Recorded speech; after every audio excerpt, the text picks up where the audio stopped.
vedare tinokuchingamidzai zvekare kune chimwe chirongwa pano paZim Facebook Secrets and Confessions. Tadzoka zvekare nemamwe mamessages. Rekedzai tibva tapinda mumamessages edu atadzoka takakubatirai. Zvakangooma hazvo veduwe.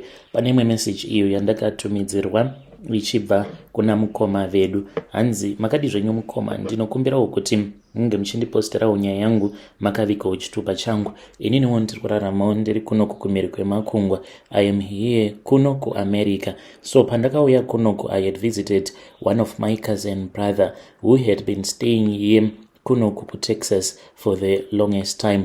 Zvino ndakazoti ndava kuno ndikabva ndazviudza kuti the goal here was to never return back home, even though I had promised myself kuti after that I was going to return back to Zimbabwe because I had not yet finished with my studies. So there was this other day when I went out, my cousin was not there, and I then told myself kuti let me just go out and let me go and hang out. Ndipo pandakazosangana nemukadzi uyo wandiri kugara naye wandakazochata naye. So at that time when we met each other, I honestly never thought kuti I would end up falling in love with a white woman, and munhu wekuti plainly she is someone who is racist. Saka ndichiya panapa ndokudawo kutongobvunzawo nekutonzwisisawo kubva kumhuri yeZimbabwe kuti what will drive a woman who is clearly racist, a white woman, to get married to a man of a skin color that she hates so much. That one, I have tried to think about it for the longest times, but I really can't understand. Ndaitofungidzira kuti zvimwe kuda acharamba kuti tinge tichizoita tose mwana, but to my surprise he was the one who pressurized me into having a child with her. Akava ati, you have to prove to me kuti you really love me, and then we had our baby together. Let me go back to the past. Ipapo pacho apo patakasangana, we met at this other country bar kuno kuTexas. She was a woman that was very beautiful. I was not even looking at her. She saw me first, then she walked up to me. Ndokubva achizoti kwandiri she had never met a black man from Africa before. You know what I mean? Ainge achizama kuti ainge asati akamborara nemurume wekuAfrica before. At first I just thought kuti maybe it was just curiosity, but ndakatoona kutoti munhu uyu, even though she was a little bit tipsy, but she was interested in me. We then started dating. Within a year we then got married. Patakazochata, I honestly thought kuti I had won the jackpot, a woman who loved me, and this was so easy for me now to get a green card. Fast forward, I underestimated one thing about her. Ndakazoti ndava kugara naye, I used to block some of the things that she would say when she would be watching the news, like panyaya iya ya Floyd. It really destroyed me because mamwe macomments acho awo ainge achiita aindirwadza, ende dzimwe nguva aitosvika pakuti vanhu vatema havafungi, vanongofunga kupara mhosva chete. The guy died for he deserved it. So in short, let me say kuti Sara uyu mudzimai wangu wandichangotiwo Sara, she is a hardcore, kana muchiziva vaya vanonzi hardcore MAGA supporters. Kune vasingazivi, MAGA zvinoreva kuti Make America Great Again. Vanhu vekuti ivo vanosupporta president wedu wekuno kuAmerica anonzi Trump. Saka basically semunhu wekuti ndinogara naye, let me just be open kuti what is it all about. Like movement yavo, it is all about avadi kuti vanhu vange vachizouya kuno kuAmerica, like they just hate my immigrants, and kana vachiti migrants avasingadi, vanenge vachirevera those that are brown skinned, black people, Chinese, my Indians, anyone that is not white. But kana kuri kunzi unenge uchibva kuEurope, yes, they want you to migrate to America. Expect me apparently in all of her discussions. I find it funny kuti she always defends our marriage, but when it comes to other people, she is always saying kuti vamwe vose avo migrants vakauya kuno kuAmerica, she views them the same way as cockroaches. She calls them roaches, and they are cockroaches that needs to be cleaned out, and the president is doing a great job draining the swamp. So when she says draining the swamp is removing all those people that do not belong muno America, and she says America belongs to those that are of a light skin. And imwe nyaya zvekare iyo yaanogara achitaura nezvayo anoti each and every time kana vari mumagroups avo iwawo anenge achitosupporta the idea that they have. Kunoku kune imwe movement iyo yavanoti BLMN. Saka BLME inoreva iyo kuti Black Lives Matter, hanzi it is a terrorist organization. Saka vari kuda kuti anyone who is black and anyone who supports BLM ange achizonzi is a terrorist. It has become so unbearable. When it comes to Zimbabwe, mamwe comments awo aanotaura anorwadza. She needs to be sensitive about that. Even her mother told her so kuti you need to be sensitive.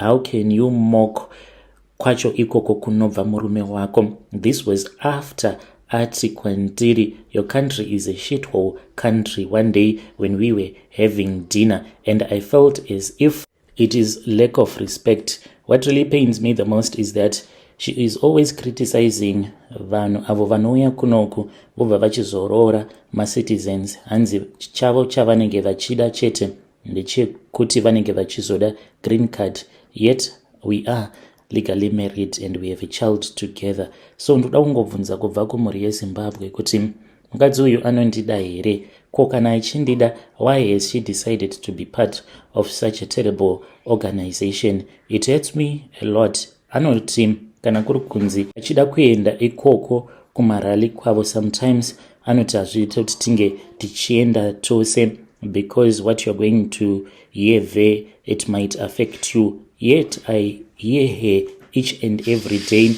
calling black Americans shitheads. Apologies for my language, Mukoma. So the worst part is that if I live here, I'm scared that I can lose my green card application. So I am working very hard. I stay, I smile, I nod whenever your brothers talk about how Texas, in brackets, was great before it was invaded by cockroaches. And whenever she says all of these racist things, I always hope kuti she will never notice kuti I'll be in pain. But deep down, I don't want to lie to you. Ndinongogara ndichinzwa kuti I am exhausted. Feel like I am losing my mind every day. I used to be proud of who I was. She does not even want me to tell people kuti I am from Zim. I am married to her, but how much long can I do this? Hey, vedare ndo message iyo yandakatumidzirwa ichibva kuna mukoma vedu avo. Sevana vevhu tatambura chokwadi. Hanzi ndakaroora murungu, asi murungu uyu ari racist, anotaura zvaanoda pamusoro pevanhu vatema. Naimiko kuzoti vanhu vanenge vaenda kuAmerica sema migrants vachinotsvakawo basa, hanzi vakangofanana nemapete, cockroaches. Strange things indeed they do happen in this world. Are you part of that organization? Hanzi inonzi MAGA. Are you part of that organization? Zvataurwa na mukoma vedu ava ichokwadi here kana kuti kwete?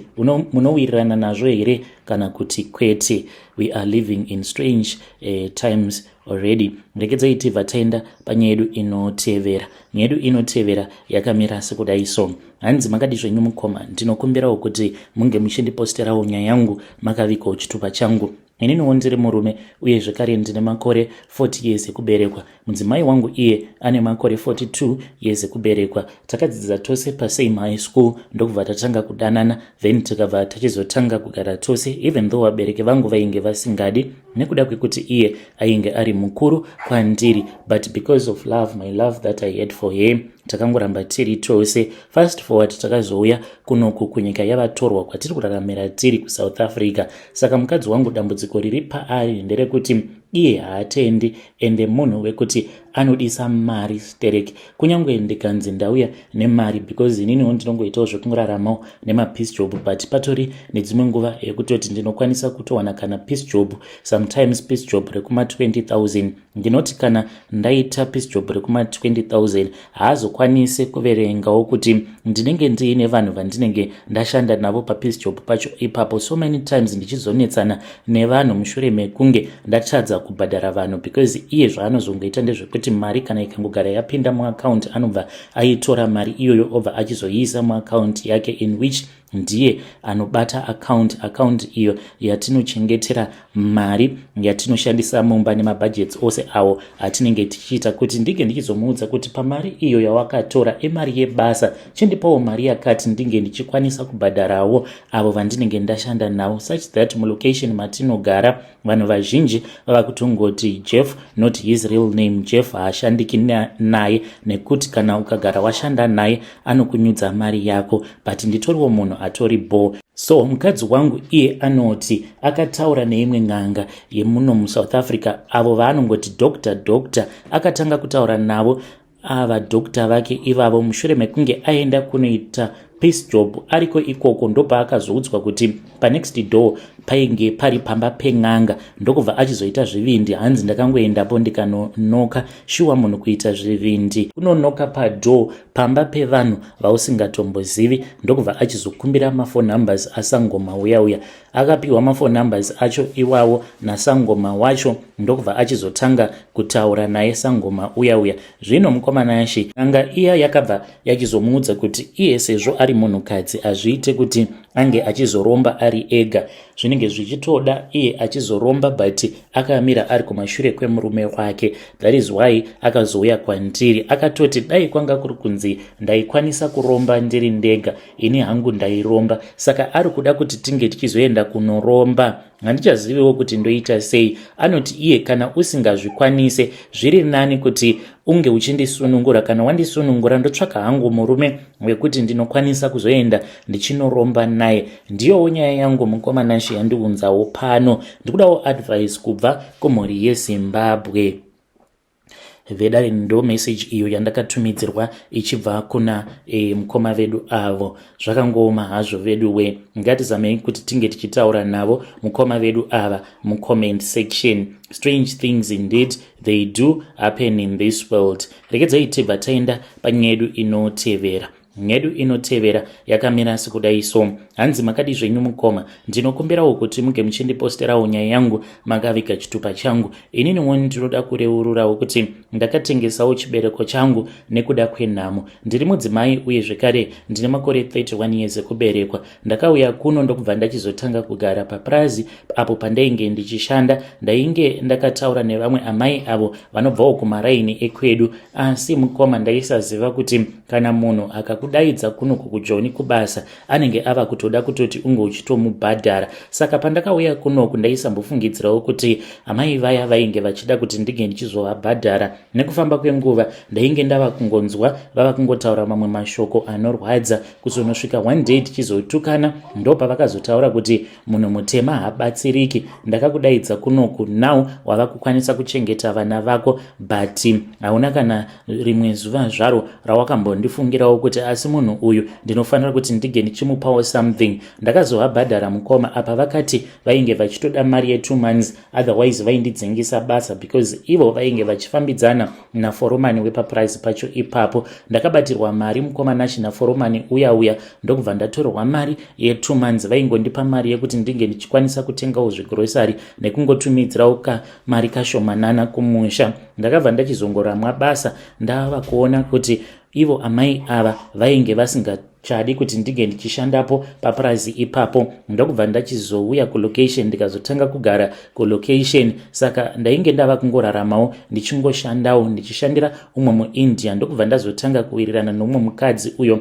akazondidzidzisa kuti ndinge ndichizogona kuruka musoro. So Monday to Friday ndaienda kubasa ndichinoshanda samaid, Saturday neSunday ndainge ndichiitawo zvekuruka musoro. Nerimwe zuva takati tiri mutown mukoma, ndipo apo pakazosvika mapurisa mapurisa awa akatibvunza mapassports, painge paine umwe mukadzi uyo ainge ari wekughana, saka vakatibvunza mapasipoti, vamwe vakatosungwa, asi mukadzi iyeye ainge asitomborina kana chaainge ambori nacho kana passport kana achiti kubva zvaainge akauya kuno kuSouth Africa passport iyoyo ainge akasoibirwa kudhara ende haana kana kuzombonotora imwe passport, but havana kana kumbomubvunza passport kana chii. Saka mapurisa akazoti aenda nemukadzi uyu takazotanga kuwirirana. Ndainge ndichingomubvunza kuti asi iwewe sei usingatyi mapurisa, uye zvekare kana kuri kunzi mapurisa anenge achiuya kuzosunga vanhu, wai mapurisa asingazombokubvunzi vachingoita sekunge vanenge vachingofungidzira kuti iwewe unenge uri muSouth African. Akangoseka zvake. Nerimwe zuva takachaisa late akabva anditi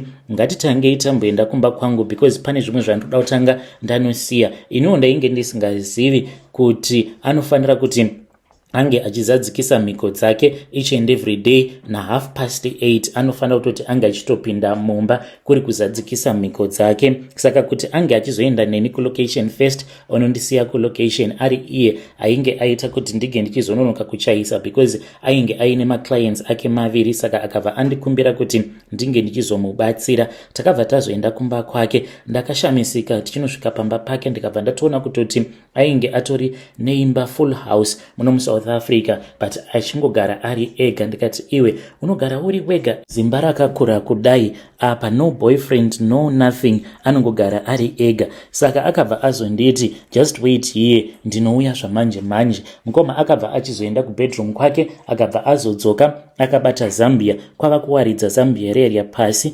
Akabva ati ngatigarei pasi nekuti pane zvandiri kufanira kuti ndinge ndichiita. Sezvo iye ari muMuslim, ndakangofungidzira kuti zvimwe kuda dzainge dziri nguva dzake dzekuti ange achitanga kunamata. Akamirira kuzonosvika dzichinoti exactly 8:30 ndokubva achizotanga kunamata nechirudzi chake. Hapana kana chandainge ndichimbonzwisisa. Mukomana mushure mekunge apedza kunamata ndokubva achizosimuka akabva atora Zambia reria akanoridzorera kubedroom kwake. Achizodzoka ndakatanga kumubvunza kuti ko iye kamunamatiro kamwe kacho ako kaainge achiita ndainge ndisina kukanzwisisa because maMuslim I think kuti vanoshandisa zvakaita zvimarosary kana vachinamata, but iye aita sekunge ari kunamata achiita sekunge ari kudaidza umwe munhu achimuti pinda mumba. Zvimwe zvacho ndainge ndisingakwanise kunyatsokuzvinzwisisa. So takazoti tiri mumotikari achindiperekedza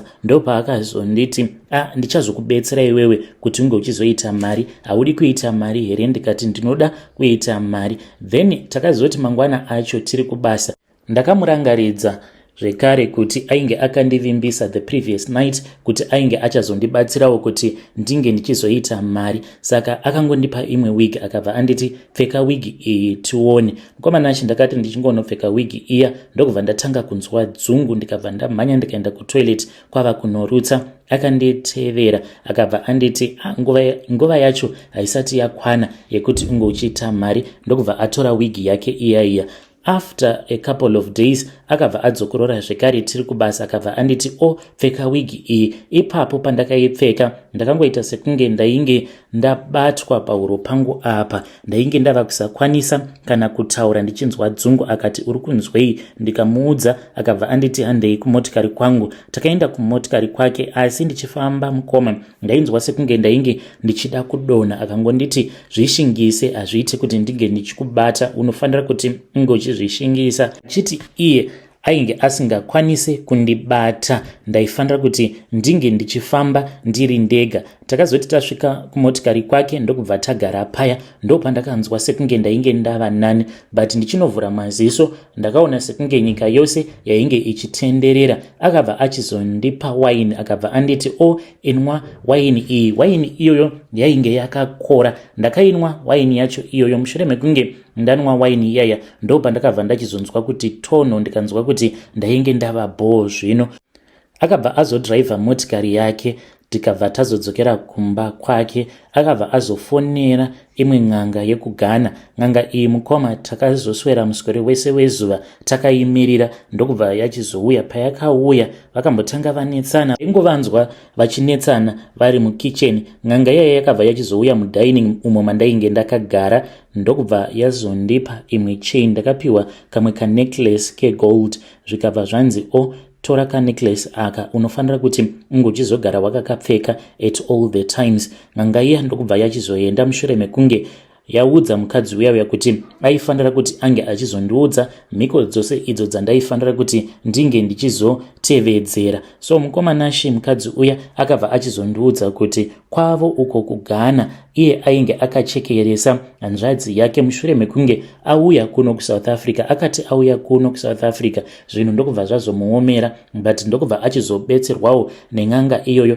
yekuGhana, but akabva achizoudzwa kuti aifanira kuti ange achizoshandisa ropa rebrother yake uyo ainge ariko kuGhana ikoko. Saka hanzi brother yake nerimwe zuva akati aenda kumarket achinokrosa road achitobva kunotenga rice, ndipo apo paakabva achizotsikwa nemotikari. Asi motikari yacho yakamuona iye akati hakuna kana akakwanisa kuiona motikari iyoyo, nekurangarira kuti munhu uyu atsikwa nemotikari achikrosa road ambotsikwa nemotikari yakaita sei. Iye akati kwandiri hanzi yainge iri spiritual car iyo yaakadhiraivha achidhiraivha kuno kuSouth Africa. Motikari iyoyo hanzi ainge achitoidhiraivha ariko kunyika kwavo kuGhana, but zvichiitika in the spiritual world achiteverera hanzvadzi yake ari kumashure apo paainge aenda kunotenga rice kumarket. Akazomumirira apo paainge atenga 20 kg rerice apo paainge achitatarika naro achikrosa road. Hanzi ndakabva ndamhanya ndikati speed,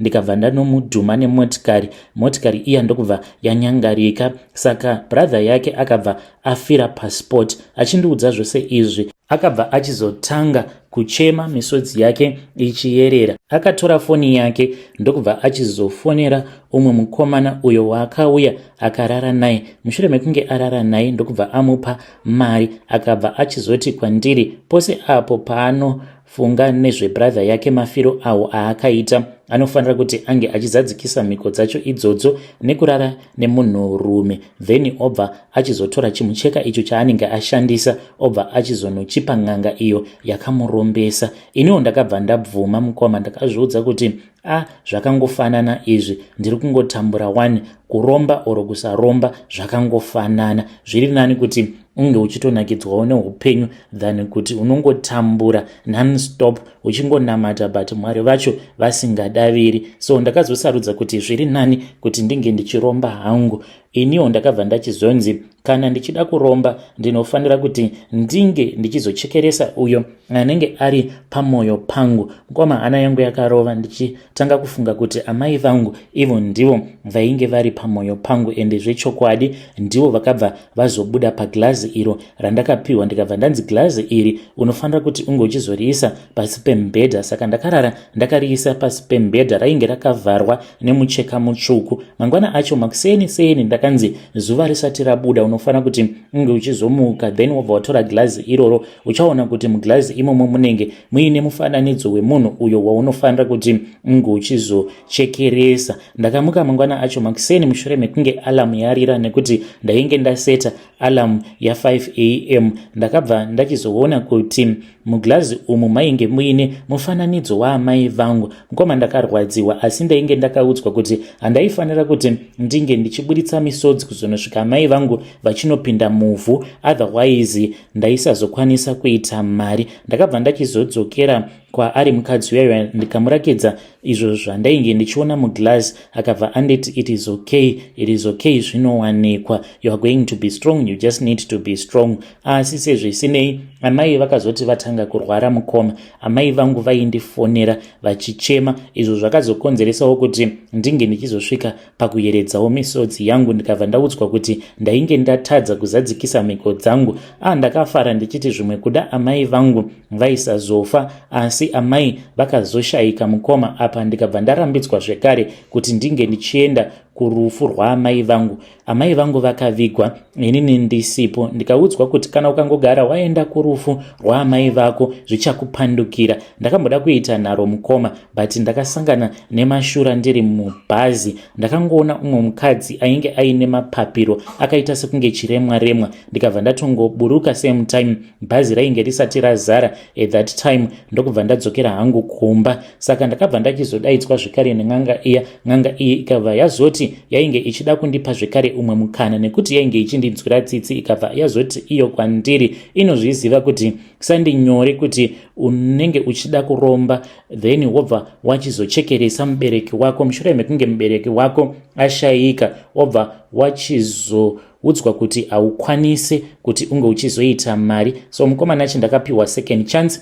ndikabva ndanzi this chance that we are giving you, you are not supposed to waste it, otherwise I'm not going to help you anymore. Mukoma ndakabva ndachizoudzwa kuti nyaya yainge iripo ndeyekuti ndaifanira kuti ndinge ndichizotengesa chibereko changu, in which that is what I did. Ndakazotengesa chibereko changu mukoma. Ndiyo confession yangu iyo yandiinayo. Nanhasi uno ndichiri kuraramawo ndiri munomu munyika yevatorwa. Asi mukoma, moyo wangu unorwadza kuti apa ndakatengesa chibereko and at the same time ndakaurayisa zvekare amai vangu. Ndinogara ndichingozvibvunza kuti asi chandakagona chiko. Vedare ndo message iyo yandakatumidzirwa ichibva kuna vanzvadzi vedu avo. Zvakangoma hazvo vedu we. Strange things indeed they do happen in this world. Ogoti kutengesa chibereko then wourayisa zvekare amai vako. Pakaipa. Ndikidza tibva taenda panyedu inotevera. Nyedu inotevera yakamira sekudai so. Hanzi makadi zvenyu mukoma, ndinokumbirawo kuti muge muchindiposterawo nyaya yangu makavikawo chitupa changu, asi zvinoita Mwari hazvisi fair. Inini ndainge ndisitomborinaka natarisiro yekuti nemudzimai wangu tichazosvikawo pakupinda mune izvi zveurombwa, asi nerimwe zuva upenyu hwakati hwaoma zvekuti tainge tisisina kana chikafu. I still remember on that day kuti chainge changosara chete chikafu chainge chasara mufiriji ainge angori malemoni chete. Takati takagara panze inini nemudzimai wangu, ndokubva tachizotanga kutaura paya tichidya malemoni aya taziya nenzara. Ndikabva ndati mudzimai wangu, zviri nani kuti tinge tichiromba, tambozama wani kuti tinge tichitevedzera gwara chairo rechivanhu. Inini nemudzimai wangu tisati tatanga kuita zvechivanhu takatanga tichiendawo kumasowe tichingoudzwa kuti pandiri painge paine mudzimu wainge uripo. Zvekare mudzimai wangu wona iyewo ainge aine mudzimu wainge uri paari wainge uchirwirwa nevedzinza. Asi mukoma takazama kutenga machira kutoita tumadhina kuenda kumadziva, asi hazvina kana kumbogara zvakachinja. Upenyu hwakatowedzera kuoma. Ndipo apo patakazoita sarudzo mushure mekunge ndati kumudzimai wangu zvimwe kuda madzitateguru edu ivowo vainge vakaromba. Zvino kana kuri kunzi maybe vaiva vanhu vakaromba, ko isusu vangagotikomborera sei kana tisina kuromba? Saka tinofanira kuti tinge tichitsvaka vanhu vanokwanisa kuzotirombesa. Nemudzimai wangu takazoromberawo munomu muSouth Africa, but pane zvose izvo zvatakaita mukoma, ini hangu handina kufara nazvo kusvika pari nhasi.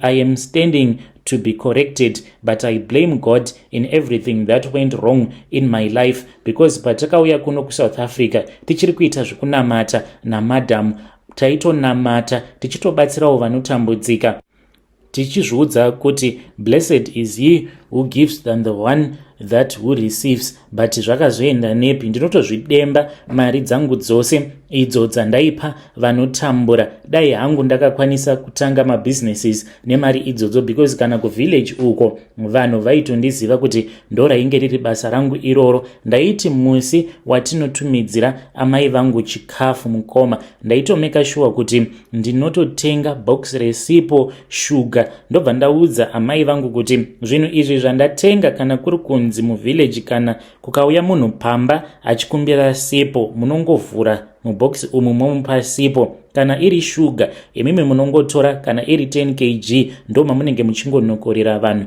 muchivapa. Asi mukoma ndakatoona kutoti Mwari havana hanya nemwana wemunhu. Iwewe pachezvako unofanira kutoti unge uchitozviitirawo plani dzako kuzonosvika tichizonoromba. Chinongonirwadza ndechekuti inini tarisiro yangu yainge iri yekuti ndinge ndichizochengeta vanhu vanotambura, but mukoma Nashe handichakwanisi kuita saizvozvo nekuti urombwa hwedu uhwu mari tinayo, asi imari yekuti inini nemudzimai wangu tinge tichingodya tichingonakirwa nekuti takapiwa makore mashomanana ekurarama. Tiri kudya rifa, tinoenda kunyika dzakasiyana-siyana nekuda kwekuti makore acho atakapiwa mashomanana, uye zvekare kana nguva yakwana takanzi hakuna negotiation nekuti urombwa hwedu isusu takashandisa makore edu, takarombera pamakore edu ekurarama. Vedare ndo message iyo yandakatumidzirwa ichibva kuna mukoma vedu avo. Hei, zvakangoma hazvo vedu we. Nganzi inini nemudzimai wangu takarombera pamakore edu ekurarama. Apa hatitendedzwe kuti tinge tichibatsira kunyangwe vehukama, because mari yedu imari yehurombwa. Strange things indeed they do happen in this world. Rekedzai tibva taenda panyedu inotevera. Nyedu inotevera yakamira sekudai so. Hanzi makadi zvenyu mukoma, ndinokumbirawo kuti munge muchindiposterawo nyaya yangu makaviga chitupa changu. Ndiri mudzimai uye zvekare ndine makore 37 years ekuberekwa. Pamwana wangu wenumber 2 ndinoda kureurura kuti ndainge ndava kufambidzana nevamwe madzibaba ava ivo vakandiudza kuti murume wangu ainge aine mweya wejambwa nemunyama, saka ndainge ndava kungogara ndichingoenda pasowe ravo kudzamara one day vazoti ndinge ndichizoya kumba kwavo ndokubva tachizotanga kudanana. Saka murume wangu mukoma ndakazosvika pakumupawo mafone numbers amadzibaba ivavo mushure mekunge vandimitisa, vakabva vachizotanga kutaura. Akazoendako mukoma ndokubva vachizomuitira munamato wekuti asambofa akasimudza musoro panhau yemwana uyu, but hana yangu inongogara ichingorova at all the times. Saka ndinoda kureurura kuti kunyangwe channel iya inoita zvema-DNA ndakaibloka paYouTube yake, kunyangwe kuFacebook hana yangu haimbogadzikani. Pose apo pandinoona kana ari paFacebook akasangana nezvimashoti video zviya zvevanhu vanenge vaendako kuma-DNA, ndiyowo confession yangu iyo yandinayo. Kana mukaposta secret yangu mundiudzewo, ndichange ndichizotevererawo ndiri mucomment section. Hei vedare ndo message iyo yandakatumidzirwa ichibva kuna vanzvadzi vedu. Ngatizamei kuti tinge tichitaura navo vanzvadzi vedu ava mucomment section. Strange things indeed they do happen in this world. Rekedzai tibva taenda panyedu inotevera. Nyedu inotevera yakamira sekudai so. Hanzi makadi zvenyu mukoma, ndinokumbirawo kuti munge muchindiposterawo nyaya yangu makaviga chitupa changu. Ininiwo ndinoda kureururawo kuti best friend yangu paakaitawo mwana ndakabva ndazomutengera preparation, but ndinoda kureurura kuti preparation iyo yandakamutengera ndakatanga ndaenda nayo kun'anga. The reason as to why ndakaita izvozvo handitombozivi. Maybe it was because apo paainge aine pamuviri ainge akandivenga, saka takatombonetsana pafoni tikatukana. Iye ari kuZimbabwe zvake, inini ndiri kuno kuSouth Africa. Saka akabva achizondikumbira kuti ndinge ndichimutengera preparation kuAckermans, ndokubva anditumidzira mari. Ndakaitora mari yaya zvechokwadi ndikanotenga preparation, asi zuva iro randainge ndichida kuenda kunotumidzira zvinhu zviya kuZimbabwe ndakangoregedza mukoma. Saka kamubvunziro kacho ako kaakazoita ndo kakazowedzera kundibhohwa, then ndikabva ndachizoenda nezvinhu zviya kun'anga ndikanozvigadzirisa. Amenowo kuti zvandakaita zvakashanda here kana kuti kwete. Chandisingangozivi ndechekuti mhiko dzose idzo dzandakaitira mwana wake dzakashanda here kana kuti kwete. Dzimwe nguva anoti akati kwandiri mwana wangu ari kurwara, ari kupisa muviri, ndinonzwa hana yangu ichirova apa kuti ndige ndichizonyanyisa kumubvunza futi zvinenge zvisingaite. Saka ng'anga iyi yakandibatsira, munhu wekuti ane chicoward plus ane rafu, semunhu wekuti handina kuzopedzisa kumubhadhara. Zvino hazviite zvekare kuti ndinge ndichidzokera kwaari kuti ndinge ndichinomubvunza kuti nhai mhiko dzose dziya dzatakaita dzakaita here. Ndinototya kutotaura navo because vakangoti kwandiri, iwewe geli unondikwereta mari yangu, ndiri kuda mari yangu. Ndiyo secret iyo yandiinayo. Kana mukaposta nyaya yangu ndiziviseiwo, ndichange ndichizotevererawo ndiri mucomment section. Hey, vedare ndo message iyo yandakatumidzirwa ichibva kuna vanzvadzi vedu. Zvakangooma hazvo veduwe. Saka munotofara here, munofadzwa nazvo here izvozvo zvamakaita apa muri kukwereta zvekare n'anga. Munomboziva here kuti chikwereti chaunenge wasiya kun'anga each and every day chinenge chichingokura. By the time apo pamuchazoenda muchida kunobhadhara chikwereti chocho, zvamuchaudzwa mega muchapa kutenda. Let us try to speak with him in the comment section. Rekedzai tibva tenda panyaya yedu inotevera. Nyaya yedu inotevera yakamira sekudai so. Hanzi makati zvenyu mukoma, ndinokumbirawo kuti munge muchindiposterawo nyaya yangu makavikawo chitupa changu. Ininiwo mukoma ndinoda kureururawo kuti ndiri mudzimai uye zvekare ndine makore 49 years kuberekwa. Apo pandakapiwa mushonga welaki, handingati ndakaromba because ndakangopiwawo kabhodhoro, ndikabva ndanzi kabhodhoro ikako kainge kaine mafuta. Ndikabva ndanzi makuseni oga pandinenge ndichienda kubasa, ndainge ndiine kamusika kangu muHarare makore acho iwawo. Ndinotora mafuta aya ndotanga ndamazora pakati pemagadziko angu zvekare nekuzomazora mumusoro mangu omu. Kana ndapedza ndobva ndachizopukuta, ndobva ndachizoshandisa mafuta iwawo awo andinenge ndapukuta uko kwandinenge ndazvizora kunzvimbo kwakavanzika nemumusoro mangu, ndobva ndachizozvizora kumeso kwangu. Mukoma zvechokwadi ndaiti kana ndikaita saizvozvo vanhu vaiuya vachiita sekunge vanenge vachidaidzwa. ndakamashandisa mafuta awa kuzonosvika achizonopera.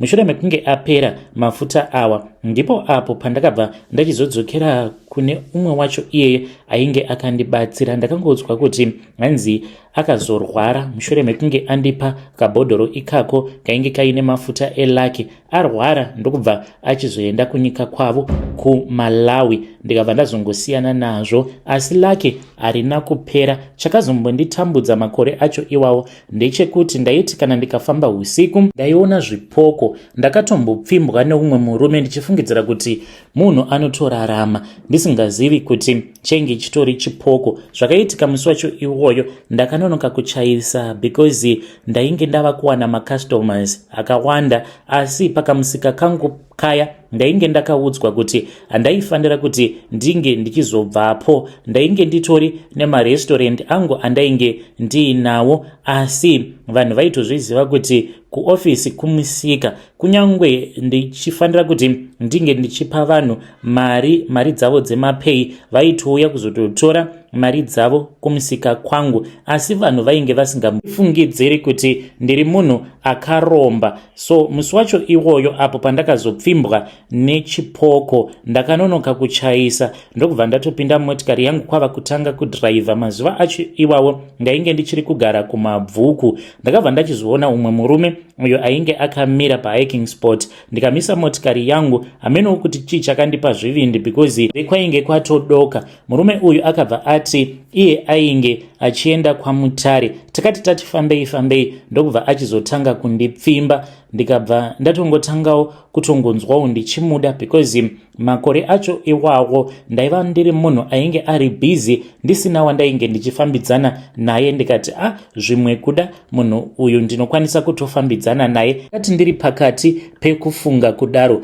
ndipo pandakazongokaruka ndatoona kuti ndainge ndava kutodhiraivha ndiri pakati pesango ndiri muPrazi. Murume uyo wandainge ndiinaye kutoti uripi, handina kana kumbogara ndakamuona, asi ndakazongonzwa voice rakati kwandiri, tenda vadzimu vako iwe, tenda vadzimu vako iwe. Asi munhu uyu ainge achitaura neni aita sekunge ainge ari kure chaizvo neni. Handisi hangu munhu anonamata, but musi iwoyo ndakazoti ndodhiraivha ndichibvako ikoko ndichidzoka kumba, ndipo pandakatanga kunamata, ndichingonamata ndichingoti, Mwari wangu, kana kuri kunzi mukandichengetedza kubva kuchipoko ichi, ndichangoti ndichingosvika kumba ndobva ndananga kwavamufundisi ndonovaudza nyaya yangu yose. Ndakanamata kuzonosvika ndasvika kumabvuku kumba, but ndichingonopinda mumba chete ndikabva ndanzwa mwoyo wangu watosviba kuomarara kuita sedombo. Ndikabva ndati zvakangofanana. Ndakazongoitawo hangu ndichienda kumasowe, but pane imwe n'anga iyo yekuruhwa yakazondibatsira. Mundara iyeye ainge ari wekumozambiki. Mushure mekunge ndataura naye mundara uyu ndikamuudza zvose zvainge zvakaitika kubva pandakanotora kabhodhoro ikako kainge kaine mafuta elaki nekuzotanga kuita mari zvekare nekuzogara ndichingoona zvipoko. Saka akabva achizondipa rimwe bhandi iro raakanditi bhandi iroro kana zuva rikangonyura chete ndinofanira kuti ndinge ndichizorisunga bhandi iroro. Kubva ipapo kusvika pari zvino ndo zvandinoita. Iye akati bhandi iroro ndo richandichengetedza kubva kuzvipoko uye zvekare nedzimwe mhuka idzo dzinoshandiswa nevanhu vanoita zvekufamba usiku. So ndiyowo secret yangu. Kana mukaposta nyaya yangu ndiziviseiwo, ndichange ndichizotevererawo ndiri mucomment section. Hei vedare ndo message iyo yandakatumidzirwa ichibva kuna vahanzvadzi vedu. Ngatizamei kuti tinge tichitaura navo vahanzvadzi vedu ava mucomment section. Strange things indeed they do happen in this world. Rekedzai tibva taenda panyedu inotevera. Nyedu inotevera yakamira sekudai so. Hanzi makadi zvenyu mukoma, ndinokumbirawo kuti munge muchindiposterawo nyaya yanguwo makaviga chitupa changu. Ininiwo ndinoda kureurura kuti ndine njuzu iyo yandinetsa. Njuzu iyi inoda kuti ndinge ndichirara nevarume 5 a day, asi varume ava vandinenge ndarara navo vose vanopera kuita marombe. So kubva ndichiri musikana wechidiki ndaingovawo munhu aingoita zvevakomana vakawanda, asi ndakazoti ndatanga kuwirirana nomumwe musikana mushure mekunge andiseka because akandiona ndichirohwa nomumwe mukomana uyo aiitawo zvekufudza mombe muvhileji medu. Saka akabva ati kwandiri, une shuwa here kuti ungasvika pakurohwa nafudza mombe iwewe munhu wekuti asina kana chaanombokupa? Ko uri kumbofireiko? Ndokubva ndachizomuti zvino ndingaita sei, nekuti iye ndiye anotondipawo zvimari. Akanditi anombokupa mariko iyeyu vari kuti ndiye anotondipawo zvimari. Saka akabva achizoti kwandiri, kana uchida varume vane mari, varume vanenge vaine zvigayo, mashops nemabhuchari, unofanira kuti unge uchidhila neni. Saka ndakabva ndachizotanga kuwirirana naye. Musikana uyu ndiye akazondiendesa kune imwe n'anga. Saka n'anga iyaya ndaisatozviziva kutoti basa rayo nderekuti anopota achienda kumadziva kana kuti munzvimbo meme munenge muchizivikanwa kuti vanhu vanowanzokuita zvekuredza hove ende vazhinji vachizotsakatikirako kumvura. Ndokwaanoenda ikoko obva achizonodaidza mweya yevafi vanenge vakafira mumvura, then anobva achizokupa mweya wacho iwoyo. But panguva yacho iyoyo haana kuda kundiudza kuti mweya waainge achindipa wainge uri mweya wemunhu ainge akasofa kudhara. Iye akangoti kwandiri, ndikuda kukupa njuzu. Njuzu iyi ndo ichagara newe, ichakuchengeta. Njuzu iyi ndo ichaita kuti unge uchizova mukadzi akanaka chaizvo. Varume vachikuona vachange vachizoona mudzimai akanaka kwazvo. Njuzu idzi ndo dzichaita kuti unge uchizokwanisawo kuwana varume vane mari. Handiti uchiuya panapa chauri kuda imari here? Ndikabva ndati hongu ndizvo zvandiri kuda. Saka ndakabva ndachizopiwa mweya iwoyo wenjuzu wandaifungidzira kuti wainge uri mweya wenjuzu, asi ndisingazvizivi kutoti wainge utori mweya wemunhu akafira mumvura, akafira kumvura mukadzi uyu. Saka mushure mekunge ndapiwa mweya iwoyo wandichangotiwo mweya wenjuzu asi isiri njuzu. Mukoma, life continued as normal. By the time that I was form 4 ndainge ndatokwanisa kutotengera baba vangu motikari, ende vabereki vangu mushure mekunge ndauya pamba ndiine makii emotikari vaudza kuti motikari iyoyo ndainge ndaipiwa neumwe murume ainge achida kundiroora, asi vainge vachizviziva havo kuti murume uyu wacho wandainge ndichiti ndiye ari kuda kundiroora ainge atori sugar daddy wangu, but havana kana kumboita basa nazvo. Baba vakafara ndivonya kutoenda kunotora motikari iyoyo mushure mekunge sugar daddy uyauya andiudza kuti vanozoya vachiitora. Iye ainge aine mapazi akawanda achiita zvemusangano. Apa ndainge ndichiri mwana mudiki zvisingaiti zvekuti dai anga asiri munhu wemusangano, zvimwe kuda angadai akasungwa because akadanana neni kubva ndichiri under age. Asi sezvisinei vabereki vangu vakamugamuchira. Iye akatovaudza kuti ainge achida kundiroora but haana kuzondiroora because ndaitozviziva kutoti iye ane vakadzi vakawanda vaanofambidzana navo. Baba vangu vakaenda vakanotora motikari ndokubva vachizotanga kuishandisa motikari iyoyo. Zvekare vaipiwa mari misi nenguva. Zvino mukomanashi ndakazoti ndati yarukei apo pandainge ndava kudawo kupinda mumarriage. Handina kukwanisa kupinda mumarriage. Ndakatombodanana nevamwe pastor but vainge vakashayikirwa nemukadzi wavo. Pastor ava vaindida nemwoyo wavo wose asi vainge vasingazvizivi kuti musikana uyo wavainge vachida kuroora iye anoshandisa mweya yemanjuzu, mweya yekumadziva, ndiyo inomutsvakira varume vanenge vaine mari. Saka pari zvino mukoma, basa rangu randinoita ndiroro. Handizivi kuti ndingazviti ndiri munhu anotengesa muviri wake here. Handiti munhu anonzi iye anotengesa muviri wake anenge achizviitira kuti ange achiwana mari. Mari ndinayo mukoma, ndakatenga imba muno muHarare, motikari ndinayo, uye zvekare ndinoitawo zvekuenda kunana China ndichihodhawo ndichiuya ndichizotengesa. Ndine mabhotiki angu maviri, one munomu zvekare neimwe yandiinayo kukwekwe uko. Saka basa rangu randinongoita ndiroro mukoma, rekurana mabusinesses angu nekurara nevarume. Njuzu iyi yakazouya kwandiri kuhope, ndipo pandakazofind out kuti njuzu iyi mweya womwe mukadzi uyo akatsakatikira mumvura. Saka akauya kwandiri aine hukasha achiti inini ndini ndiri kukonzeresa kuti asazorora. Akabva ati saka punishment yangu yandichakupa ndeyekuti iwewe unofanira kuti unge uchirara nevarume 5 each and every day, otherwise ndinokuuraya. Mukoma, inotonditsvakira varume njuzu iyi. Saka pari zvino zvandinoita ndizvozvo zvekuti ndinongoendawo pamahook up. Kune mamwe magroups aya epawhatsapp anenge akanyorwa kana kuti chitungwiza hookup groups, anenge aine vakadzi vanenge vachiita zvekutengesa miviri yavo. Ndo mandinenge ndiri imomo, ndobva kechwa paya nemurume pawhatsapp. It's either tinonosangana kunzvimbo dziya dzemafaro, kumaloji, kana kuti munhu iyeye kana ndikavimba naye anobva auya kumba kwangu tobva tarara. Asi handina nguva yekuti ndinoswera ndichirarwa nemunhurume kusvika iye ava kunzwa kuti ava right. Inini kana ukangorara neni ka1 zvinenge zvatovharana, because kwandiri kana ndichirara nemurume handisi kurara nemurume nekuda kwekuti ndinenge ndichinzwa kuda, asi kungorara nemurume nekuti ndinenge ndichida kuzadzikisa mhiko dzangu. Saka ndinotanga kubva makuseni ndinowanzo kuti kana ndikamuka kuma6 ndobva ndageza, ndobva ndazvipoda mumagroup, kana kuri kunzi igroup rekuti vanenge vachida kuti avo vanenge vachiita zvekutengesa miviri yavo vange vachitumidzira mapictures avo, ndinobva ndakanda mapictures angu. Zvino nekuda kwekuti ininiwo ndiri mutsvuku, varume vazhinji vanobva vatotapirirwa neni, vobva vatotanga kutouya kuma-inbox kwangu, ende ndakachipa. Vamwe pavanenge vachiti $5, inini ndinenge ndichiti $.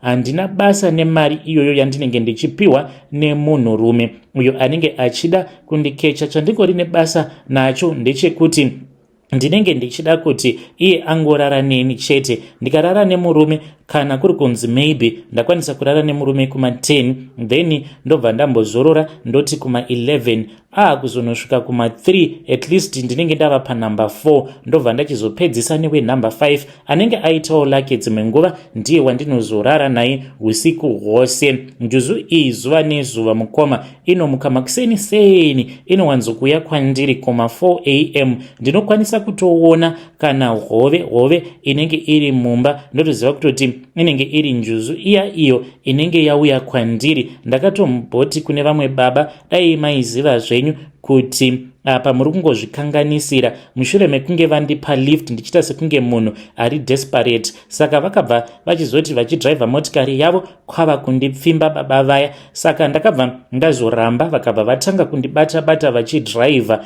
ndokubva vachizongomisa motikari yavo, vakabva vati vainge vachida kurara neni. Ndakaramba, asi ndainge ndichitofara because uko kwandainge ndichienda ndainge ndichida kuenda kunoona imwe client. Saka ndakatoti kana vakagara vaita zvavari kuda kuita neni, zvinoreva kuti ndinenge ndava kusatoenda kunoona client iyaya. Murume uya akaita zvenharo ndokubva arara neni. Ndakangomutarisa ndikamunzwira tsitsi ndikati, unenge uchitofungidzira kuti zvimwe kuda waita zvechiginda goriya but usingatozivi kutoti munhu iyeye uyo wauri kubata chibharo iye ndiye ari kutokukanganisira upenyu hwako, nekuti varume ava vandinenge ndichirara navo vese vanozopera kuita marombe. Ndiyo secret yangu mukoma yandiinayo. Kana mukaposta nyaya yangu ndiziviseiwo, ndichange ndichizotevererawo ndiri mucomment section. Vedare ndo message iyo yandakatumidzirwa ichibva kuna vanzvadzi vedu. Ngatizamei kuti tinge tichitaura navo vanzvadzi vedu ava mucomment section. Strange things indeed they do happen in this world. Zvakangoma hazvo veduwe. Hanzi ndine njuzu iyo yandakapiwa. Njuzu yacho iyoyo hanzi inoda kuti ndinge ndichirara nevarume 5 each and every day. Hey, pakaipa. Rekedzai tibva taenda panyedu inotevera. Nyedu inotevera yakamira sekudai so. Hanzi makadi zvenyu mukoma, ndinokumbirawo kuti munge muchindiposterawo nyaya yangu makavigawo chitupa changu. Ininiwo ndinoshandira pastor avo vakapfuma, asi pastor ava I then discovered kuti ivo vane nyoka inokandira ma-US. Zvakaitika mukoma ndezvekudai so. Pandakatanga kuvashandira, iye mukadzi wacho aingogara ari tek neni, asi nekufamba kwenguva manje ndipo apo paakazoti ainge achida kuenda kuSouth Africa. Akaenda kuSouth Africa to my surprise akabva anogarako kwenguva refu. Then ivo pastor ava vakabva vachizoti naivowo vainge vachida kutevera mudzimai wavo, vainge vachita sekunge vainge vachinetsana panguva yacho iyoyo. Then vakabva vachizondifonera nerimwe zuva, vakabva vazondiudza kuti ndainge ndichifanira kuti ndinge ndichienda kuPick n Pay kunotenga mazai. Ndakaenda ndikanotenga mazai, vakanditi mazai iwawo unongorara wakamaisa pamusoro pefridge. Mukitchen mune madeep fridge maviri. Ndakabva ndachizoita saizvozvo. Mangwana acho makuseni pandakamuka ndakashamisika because ndakabva ndachizoona kuti painge paine mazai 10 ainge akashota. Saka musi wacho iwoyo ndakangoti hamenowo kuti chii chaitika, but ndainge ndingori ini ndega nevana pamba, painge pasina umwe munhu mukuru. Saka ndakati zvimwe kuda vana ava vainge vaita musikanzwa usiku, vakamuka vakabika mazai vakadya. Then the following day zvekare mukoma zvakaitika, but musi wacho iwoyo mazai akashota ainge ari 5. Zvakaramba zvichingoitika mukoma. Zvinhu izvozvo kudzamara ndazovafonera apo pavakanditi ndinge ndichitenga mazai. Vakatoita sekunge vainge vazviziva zvino kuti mazai ainge apera. Kwakati kwasara mazai maviri. It was somewhere kuma past 3 masikati. Vakabva vanditi enda unotenga mazai. Saka ndainge ndichingonzwa nungo so. Mukoma vakazondifonera amai mufundisi vachipopota vakanditi kana usingadi basa izvezvizvi ndinotumidzira amai nini vachirevera munin'ina wavo, hanzi anouya obva azosara nevana because ndaramba kunotenga mazai. Apa ndainge ndisina kana kumboramba kunotenga mazai acho. Chainge changoitika ndechekuti ndainge ndichingonzwa nungo because ndainge ndiine rimwe movie randainge ndichiona ndichiti kana ndazopedzisa movie iroro then ndaibva ndazoenda kumashops, but vakatoita sekunge vainge vatondiona kuti ndainge ndakatogara mukoma. Ndakabva ndazoenda ndokubva ndachizonotenga mazai. Saka usiku hwacho ihwohwo mukoma ndakangonzwa voice rakanditi muka unamate. Ndokubva ndamuka paya ndikabva ndatanga kunamata. Apa ndainge ndava kunzwa dzimwe hope. Ndakangonzwa ndichiudzwa kuti enda kukitchen. Ndokubva ndaenda kukitchen kuya hapana kana chandakaona, asi ndakangonzwa imwe movement yandisina kunzwisisa. Then ndakazoti ndava kudzokera kuspare bedroom ndava kudarika nemudining, ndipo pandakabva ndachizoona kuti pacouch painge paine mazai ainge aripo. ainge akarongererwapo pakauchi ipapo, akaitwa malaini matatu. Ndokubva ndachizoona shato iyi mukoma ndakangoiona ndokubva yatongonyangarika. Saka ndakabva ndachizova nyorera message ndikabva ndavaudza kuti ndainge ndichida kuenda kumba, vakanditi nomira tiri munzira tiri kuuya. Havana kana kuzombopedza mazuva 2 vakabva vatodzoka vachibva kuSouth Africa. Vakagara neni pasi vakabva vazondiudza kuti chakabata chechi yavo inyoka iyoyo. Hei vedare, ndo message iyo yandakatumidzirwa ichibva kuna vanzvadzi vedu avo. Ngatizamei kuti tinge tichitaura navo mucomment section. Strange things indeed they do happen in this world. Zvakangoma hazvo veduwe. Kana wanga uri iwewe mushure mekunge waona nyoka then vobva vakuudza kuti nyoka iyoyo yawakaona shuwa inyoka inotorarama, inyoka yedu yatinoshandisa muchechi medu. Unoramba ugerepo here pamba pacho ipapo kana kuti kwete? Rekedzai tibva taenda panyedu inotevera. Nyedu inotevera yakamira sekudai so. Hanzi makadi zvenyu mukoma, ndinokumbirawo kuti munge muchindiposterawo nyaya yangu makaviga chitupa changu. Handichazivi nawo kuti mukadzi wangu ari kundinyepera here kana kuti kwete. First of all, patakasangana takangosanganawo via social media. Iye ainge ari kuZimbabwe, ini ndiri kuno kuSouth Africa. Ndakamuda ndokubva ndamuudza kuti ndainge ndichimuda, akabva azondiudza kuti iye zvaiti netsei kuti ange achingouya kuno kudirect. Ndikati why? Akabva anditi handina kumbogara ndakarara nemurume before, saka iwe unofanira kuti unge uchiuya uzonditora.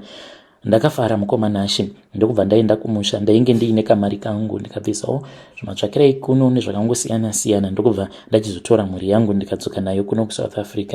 Ndiri mubhazi mukoma, ndainge ndichizvirova dundundu. Ndaiti kana ndakamutarisa ndobva ndati saka uyu ndewangu uyu wandiri kunotanga naye. Takazoti tasvika mukoma kuno kwandinogara. The first night akati iye ainge akaneta, the second night akati akaneta, the third night akabva ati ari kumaperiods. Ndakamubata akati hazviite ndiri kumaperiods. Ndakamirira wiki rose asi ndichingozvibhilivhisa ndichizviudza kuti zvinoita bo, zvatoita bo because munhu ndatova naye pamba. Saka akati achingonopedza maperiods ake ndokubva aramba mukoma zvokuti takanetsana kwenguva refu achiti ndinokwanisa kuzokukuvadza nekuti zvinonzi murume anofanira kuti ange achimirira mudzimai wake kuti ange achipedza kugeza, then after 5 days. Ndikati iwe saka unoexpecta kuti ndirara newe mujira rimwe chete each and every day for 2 weeks uchiramba chete kurara neni? Asi musi wacho iwoyo ndakamukurira mukoma ndokubva ndarara naye. Ndakarwadziwa because ndakaona kuti munhu iye ainge asiri mhandara. So takangoti tichingonopedza kurara tose ndokubva angoti zii. Mushure mekunge adaro ndo paakabva achizotanga kuchema. Haana kuda kundiudza kuti why ainge achichema. Then akabva achizoti kwandiri mazuva adarika awo museri hanzi ndakabatwa chibharo nababa. Saka ndakatya kuti ndikuudze kuti munhu akandibvisa umhandara ndibaba. Ndikati so why lie? Akabva anditi ndakashaya kuti ndoti kudii because dai ndakakuudza kuti handisi mhandara waikwanisa kuzondibvunza kuti saka wacho akakubvisa umhandara ndiani uye zvekare kumwana aripi. Saka mukoma ndishowo panapa ndikudawo kuti mhuri yeZimbabwe inge ichindibatsira. Should I trust this woman since she lied to me? Vedare ndo message iyo yandakatumidzirwa ichibva kuna mukoma vedu avo. Ngatizamei kuti tinge tichitaura navo mukoma vedu ava mucomment section. Zvakangoma hazvo veduwe. Regedzai tibva taenda panyedu inotevera. Nyedu inotevera yakamera sekudai so. Hanzi makadi zvenyu mukoma, ndinokumbirawo kuti muge muchindiposterawo nyaya yangu makaviga chitupa changu. Ininiwo kwose kwandiri kufamba ndiri kuudzwa kuti mukadzi uyo wandakambogara naye mushure mekunge ndarambana nemudzimai wangu, hanzi mukadzi iyeye akandigadzira. But ndiri kushaya kuti why akandigadzira mukoma, because iye ndiye akatondiramba. Zvakaitikawo ipapo mukoma akandiwana ndisina chandainge ndiinacho, ende ipapo ndo pandakazotodzidza kuti kutoti mukadzi kana akakuwana usina chaunenge uinacho haambokupi value zvachose, anenge achitokuona sekunge utori chinhu chisina kana basa. Ininiwo nemudzimai wangu patakauya kuno kuSouth Africa takatanga kusanganawo nemaproblems ekuti vabereki vake vainge vachimuudzira zvekuita, iyewo akabva achizotanga kuteerera vabereki vake. Saka takangoramba tichingonetsana kuzonosvika tichizonorambana, but kunorambana kwacho kwatakaita, mistake yandainge ndaita ndeyekuti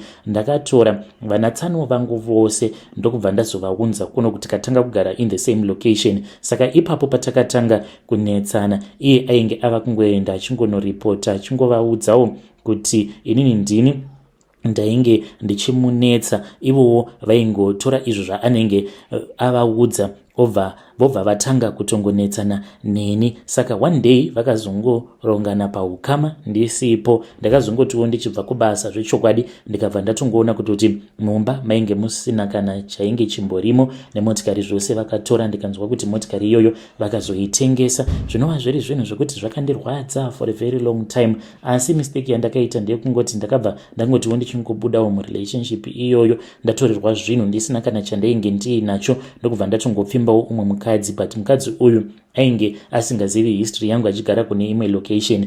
Ndokubva tatanga kugara tose, but akasvika mumba musina kana anything, ndo zvakabva zvazokonzeresa kuti tinge tichizongogara tichingonetsana at all the times. So mushure mekunge tanetsana nemukadzi uyawe akabva anditi, sha iwewe kana ndakakutarisa ndinotoona kutoti you are nothing. And at that time ainge ava kudanana noumwe murume muSouth African. So takabva tarambana nemudzimai uya akabva apfurirwa neshamwari dzake kuti danana neuyu nekuti ane motikari. Apa isusu tainge titoriwo vetsokoyota. Mushure mekunge tarambana mukoma, mwariwo vakabva vandikomborera, ndobva ndazosanganawo noumwe mukadzi uyo ainge achindida. Saka paakazozvinzwa kuti ndainge ndava kugara noumwe mukadzi ende mukadzi uyu ainge atova nepamuviri, zvinonzi ndipo paakabva achizondiendera kune venguo tsvuku achida love back, but zvikabva zvaramba. Mushure mekunge aona kuti zvelove back zvainge zvaramba, hanzi akabva achizotora bhutsu dzangu dzimwe idzo dzaakaenda nadzo. Hanzi akatora bhutsu idzodzo,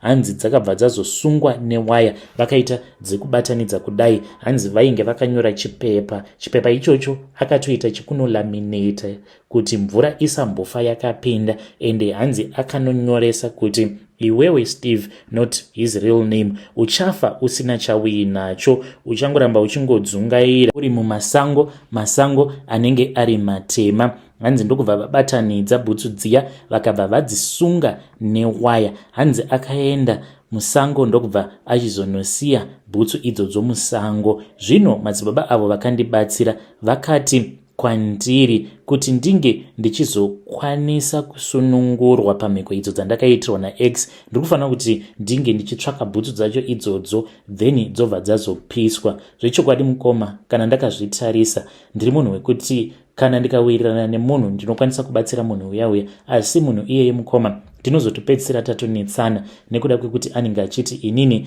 dzimwe nguva ndinenge ndichimunzwira godo, but nditoriwo munhu atori nemwoyo wakanaka, ende ndinenge ndava kutoshayawo kutoziva kuti saka pacho pandinogonawo ndepapi, nekuti vanhu vanongoona kukanganisa kwangu chete. Ndauyawo pano ndichitsvakawo mafone numbers evanhu vanokwanisa kundibatsira kuti ndikwanise kuziva kuti bhutsu dzacho idzodzo dziripi. Madzibaba ava ivo vakati havanawo simba rekuti vange vachikwanisa kuvheneka mumweya, vange vachikwanisa kuona kuti bhutsu dzacho dziripi. Vedare, ndo message iyo yandakatumidzirwa ichibva